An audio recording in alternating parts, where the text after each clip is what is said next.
Xin chào các nhà huấn luyện, tôi là Leo Leo VGC đây. Nối tiếp video nói về những Pokemon huyền ảo lần trước, hôm nay tôi sẽ tiếp tục phân tích về những Pokemon huyền ảo còn lại. Tất nhiên chúng đều là những Pokemon cực kỳ ảo ma. Và không làm mất thời gian của mọi người nữa, đeo Polo vào, chọn Pokemon đầu tiên vì chuyến hành trình hôm nay bắt đầu rồi.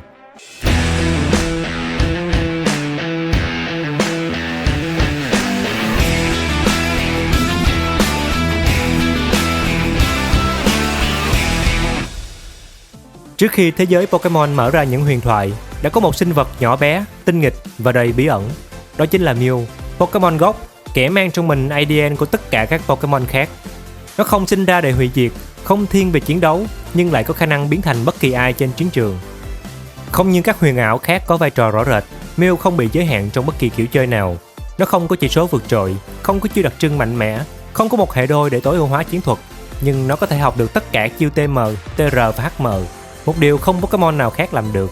Bạn muốn một Sweeper, hỗ trợ, Stone hay Trick Room Setter, Mew là tất cả. Toàn bộ chỉ số 100 khiến Mew trở thành khung xương hoàn hảo để lắp bất kỳ lối chơi nào bạn cần.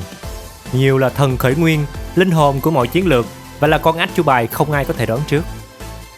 Được phát hiện đầu tiên trong thế giới Pokemon Go, Melmetal không phải sinh ra từ truyền thuyết hay phép màu mà từ kim loại, từ công nghiệp, từ cú đấm dội thẳng xuống chiến trường.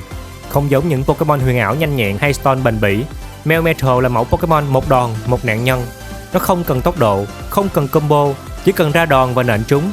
Với chiêu đặc trưng Double Iron Bash, Melmetal là Pokemon gây sát thương vật lý hệ thép mạnh nhất trong toàn bộ nhóm huyền ảo. Đúng như tên gọi thì Double Iron Bash tung 2 đòn đánh mỗi lần, từ đấy tăng khả năng gây choáng đối thủ.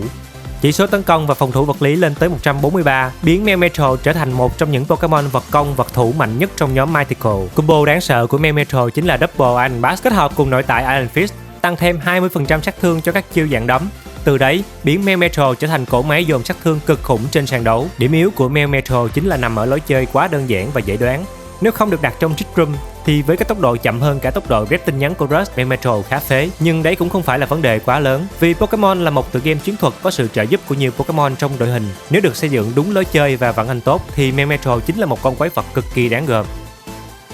Trong rừng sâu Galar, nơi ánh sáng hiếm khi lọt qua tán lá, một sinh vật hoang dã, dữ dội và đầy bí ẩn đang quan sát mọi chuyển động. Không được sinh ra từ truyền thuyết, không phải cỗ máy, cũng chẳng phải thần thánh. Zaru là Pokemon huyền ảo hoang dã đầu tiên, một kẻ có khả năng chữa lành nhưng cũng sẵn sàng xé toạc đối thủ bằng móng vuốt sắc lạnh. Nó là sự kết hợp giữa tốc độ, sức mạnh và sự sống sót trong hoang dã, nhưng lại là một cái tên bị quên lãng trong competitive. Zaru là một trong những Pokemon huyền ảo hiếm hoi có hệ cỏ, nhưng khác với Celebi hay Shaymin, nó không đến để stone hay hỗ trợ. Zaru là kẻ đi săn. Với chỉ số tấn công vật lý và tốc độ cao, Zaru là lựa chọn lý tưởng cho các đội hình mid-range hoặc offense thuần túy. Nội tại Leaf Guard giúp Zaru có thể tránh khỏi mọi trạng thái khi trong trời nắng. Nghe thì có vẻ là một nội tại mạnh, nhưng đặt với bộ chỉ số thuần công của Zaru thì lại không phù hợp lắm. Thêm vào đó, Zaru cũng không có stat vật lý đặc trưng, nên đa phần mọi người thường chọn cho nó vị trí pivot vật lý hoặc bow up Stonebreaker. Cơ mà vị trí này thì có nhiều Pokemon còn làm tốt hơn Zaru khá nhiều, nên có thể nói Zaru là trường hợp hiếm hoi bị lãng quên trong chiến trường. Nhưng cũng đừng xem thường con Pokemon này nha, vì nếu được sử dụng tốt thì nó vẫn có thể phát huy được rất nhiều tác dụng, vì khả năng sinh tồn của Zaru cũng thuộc dạng tốt. Zaru là dã thú bị lãng quên nhưng sẽ khiến bạn nhớ suốt trận nếu để nó sống đủ lâu. Một Pokemon huyền ảo, mang trong mình hơi nước từ đại dương sâu thẳm và ngọn lửa thiêu đốt từ lòng đất. Volcanion là Pokemon duy nhất cho đến nay sở hữu song hệ nước lửa, một nghịch lý sinh ra từ sự kết hợp hoàn hảo giữa hai yếu tố đối lập. Volcanion là Pokemon đặc biệt cả về hệ lẫn vai trò, vừa có khả năng phòng thủ tốt, vừa có hỏa lực đặc biệt cao và hơn hết, kháng được những hệ cực kỳ nguy hiểm như lửa, băng, thép và tiên.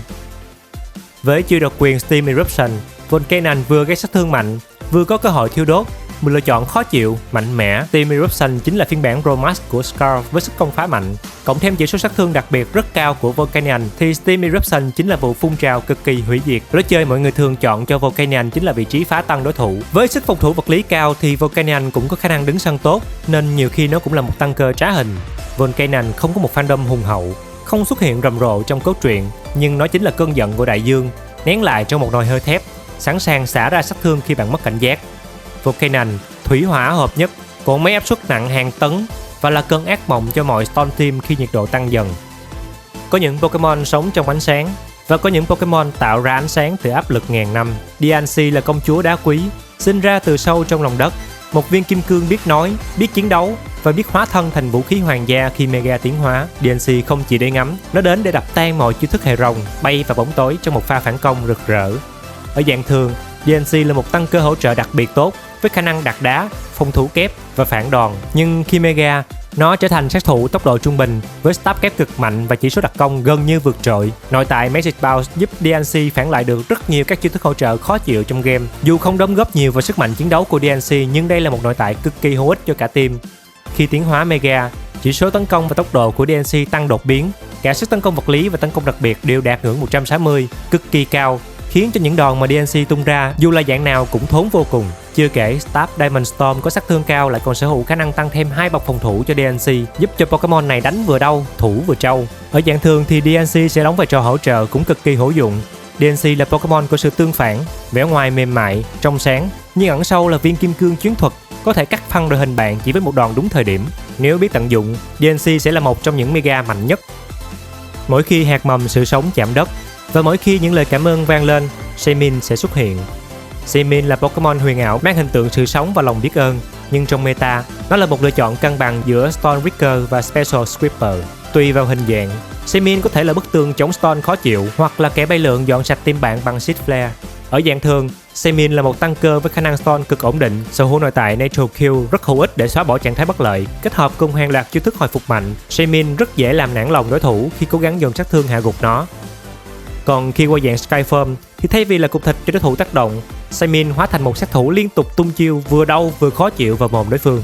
Với nội tại Serene Race, độc chiêu Seed Flare của Shaymin vừa gây sát thương lớn, còn vừa có khả năng cao giảm phòng thủ đặc biệt của đối phương, chính là vũ khí cực lợi hại. Còn với cả Air Slash thì Shaymin cũng có khả năng trở thành một cỗ máy làm choáng rất lợi hại nếu nhân phẩm đủ tốt. Shaymin không phải sinh ra để chiến thắng bằng sức mạnh, nó giành chiến thắng bằng sự kiên trì, thông minh và biến hóa khôn lường. Shaymin là hiện thân của sự sống, kẻ gieo mầm và chặt đứt hy vọng đối thủ từng lượt một. Có những Pokemon chiến đấu bằng móng vuốt, bằng lửa, bằng thép, và có một Pokemon chiến đấu bằng âm nhạc. Meloetta là hiện thân của giai điệu, cảm xúc và nghệ thuật, nhưng đừng để vẻ ngoài dịu dàng đánh lừa bạn. Mỗi khi tiếng hát của cô ấy vang lên, chiến trường thay đổi.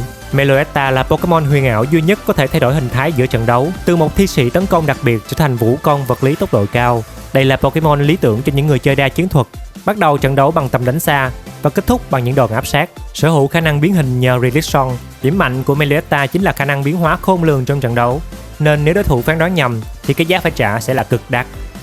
Chỉ số tấn công cực cao dù ở dạng nào chính là vũ khí giúp Meloetta rất hữu dụng trong vai trò sát thương chính của cả đội, nhưng đây cũng là Pokemon khá khó vận hành nên yêu cầu nhà huấn luyện phải có chiến thuật xoay quanh nó đủ tốt. Meloetta là nghệ sĩ sân khấu, nhưng khi cần, cô ấy sẽ trở thành vũ công chiến đấu. Meloetta là khúc nhạc đội hình, nơi mỗi lượt đi là một đoạn điệp khúc định đoạt trận chiến. Không phải mọi huyền ảo đều là thần thoại, có kẻ đến từ ngoài vũ trụ, mang theo cấu trúc gen dị thường và khả năng thay đổi hình dạng theo chiến thuật. Dioxys là sinh vật ngoài hành tinh, kẻ điều khiển chiến trường không bằng sức mạnh thuần túy mà bằng việc chọn đúng hình thái, đúng lượt, đúng thời điểm. Dioxys là Pokemon duy nhất có 4 hình thái chiến đấu riêng biệt, mỗi hình thái có vai trò riêng biệt, cân bằng, công phá, phòng thủ, tốc độ. Tùy vào trạng thái mà Dioxys sẽ có 4 lối chơi khác nhau ở dạng Normal và Attack. Dioxys là cỗ máy tấn công cực mạnh, có thể build theo dạng Mid-Tam vì cả chỉ số tấn công vật lý lẫn đặc biệt đều rất cao. Ở dạng Defense thì Dioxys là một Storm cực uy tín với khả năng rải đinh đầy khó chịu. Còn ở dạng Speed, Dioxys hóa thân thành một hỗ trợ quấy rối đối thủ nhờ vào tốc độ vượt trội của bản thân. Không một hình dạng nào của Dioxys là hoàn hảo, nhưng cả 4 kết hợp lại tạo nên Pokemon linh hoạt nhất từng được tạo ra. Dioxys là virus không thể tiêu diệt và là Pokemon có chiến lược thay hình mạnh mẽ nhất trong lịch sử. Giữa chiến trường đẫm máu, nơi công lý bị chôn vùi dưới nanh vuốt kẻ mạnh, xuất hiện một chiến binh nhỏ bé, kiêu hãnh, cưỡi trên con sóng bạc đầu. Keldeo là hậu duệ trẻ tuổi của những thanh gươm huyền thoại, mang trên mình sức mạnh bảo vệ kẻ yếu và vung lưỡi kiếm công lý chém tàn bóng tối. Keldeo chính là minh chứng rõ rệt nhất cho triết lý đánh nhanh thắng nhanh, với tốc độ vượt ngưỡng 100 và sức mạnh tấn công đặc biệt cực kỳ khủng khiếp. Keldeo trở thành cơn ác mộng thật sự với bất kỳ đội hình Storm nào dám hí hửng mang Ferrothorn hay Toxapex ra câu giờ. Keldeo không được sinh ra để chơi dài hơi, nó được sinh ra để lao thẳng vào mặt bạn, dập tắt hy vọng Storm trước khi bạn kịp tăng tính. Khả năng Justify của nó tăng attack nếu bị đánh bởi chiêu bóng tối, dù không phải thế mạnh chính, nhưng đôi khi khiến đối thủ hối hận khi dám dùng knock off. Và tất nhiên, chiêu Citric Shore chính là chữ ký hoàn hảo, không set special defense mà đâm thẳng vào defense dựa trên special attack, đưa Keldeo trở thành sát thủ của mỗi bức tường máu. Keldeo không phải Squid Army Knife như Mew, nó không đa năng, không biến hóa vô hạn, nhưng trong trận chiến, đôi khi bạn không cần một Pokemon có thể làm tất cả.